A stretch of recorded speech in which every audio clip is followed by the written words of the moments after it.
Hi అండి. Welcome to మెనడా family రుచులకి స్వాగతం. నా ఛానల్ని ఎవరైనా కొత్తగా చూస్తున్నట్లయితే ప్లీజ్ సబ్స్క్రైబ్ చేసుకోండి. ఈరోజు మన వీడియో వచ్చేసి తెలగపిండి పప్పు.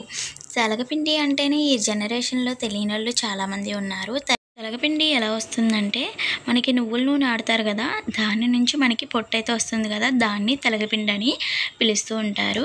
సో మన ప్రాసెస్కి అయితే వెళ్ళిపోదాము. ముందుగా నేను ఒక గ్లాస్ తీసుకున్నాను కందిపప్పు. ఈ గ్లాస్ని మనం శుభ్రంగా చెరిగేసుకుని ఒక గిన్నెలోకి అయితే తీసుకుంటున్నాను అనమాట.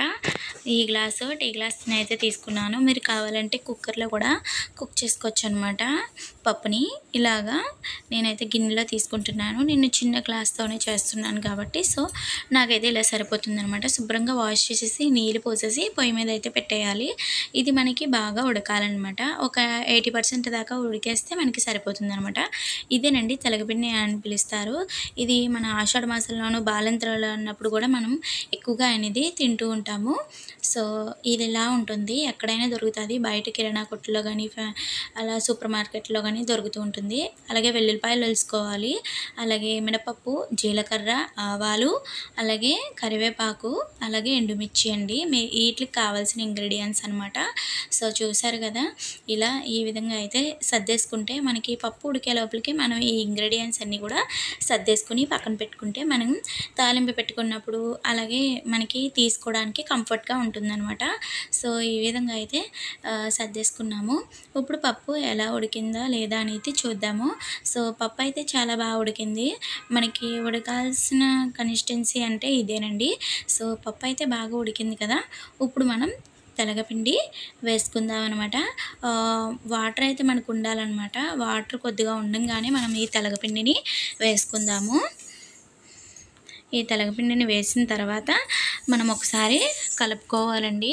ఫస్ట్ మనకి ముద్దలానే ఉంటుంది, కానీ ఇది మనం లో ఫ్లేమ్లో అలాగా ఒక 5 మినిట్స్ కుక్ చేసుకుంటే ఇది చక్కగా పొడి పొడిగా వచ్చేస్తుంది అనమాట.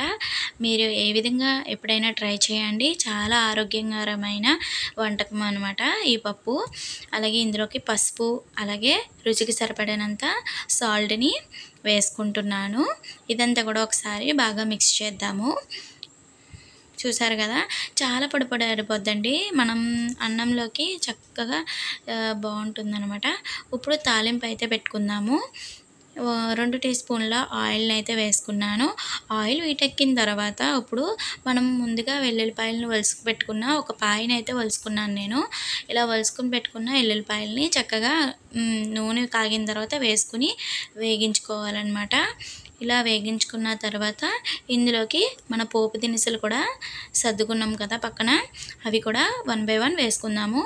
మినపప్పు, అలాగే ఆవాలు, జీలకర్ర వేసుకొని ఒకసారి వేగించుకుందాం అనమాట.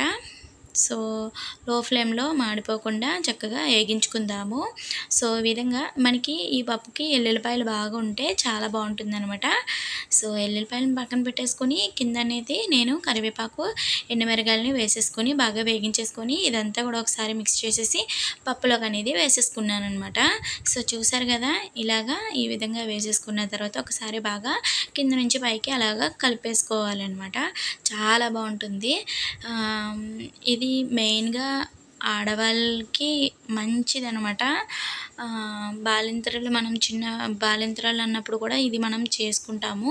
అలాగే ఇందులోకి సాల్ట్ అయితే నాకు తగ్గిందనమాట. సాల్ట్ అయితే వేసుకొని అలాగే కారానికి తగ్గట్టుగా కారాన్ని వేసుకోండి. ఎండుమిర్చి వేసాం కదా, చూసుకుని వేసుకోండి. నేనైతే లైట్గా వేసుకున్నాను కారాన్ని. సాల్ట్ కూడా సరిపోలేదని సాల్ట్ కూడా వేసుకున్నాను. ఇంకా సో మొత్తం అంతా కూడా కలిపేసుకొని ఒకసారి సరిపోయినాయి లేదా అనేది చూసుకొని సర్వింగ్ బౌల్లోకి అనేది సర్వ్ చేసేసుకోవడమే. నాకు ఇంకా పర్ఫెక్ట్గా అయితే సరిపోయినాయి అనమాట. కారం అలాగే సాల్ట్ అన్నీ సరిపోయినాయి అనమాట. ఇంకా సర్వింగ్ బౌల్లోకి సర్వ్ చేసేసుకున్నాను. ఈ ఆరోగ్యకరమైన తెలగపిండి పప్పుని మీరు కూడా ట్రై చేయండి. అలాగే మీకు ఎలా వచ్చిందనేది కామెంట్ చేయండి. చాలామంది ఈ రెసిపీ అనేది తెలియదు, అందరికీ ప్లీజ్ షేర్ చేయండి. వీడియో నచ్చితే చిన్న లైక్ చేయండి. మన ఛానల్ని ఎవరైనా కొత్తగా చూస్తున్నట్లయితే ప్లీజ్ సబ్స్క్రైబ్ చేయండి. Thank you for watching.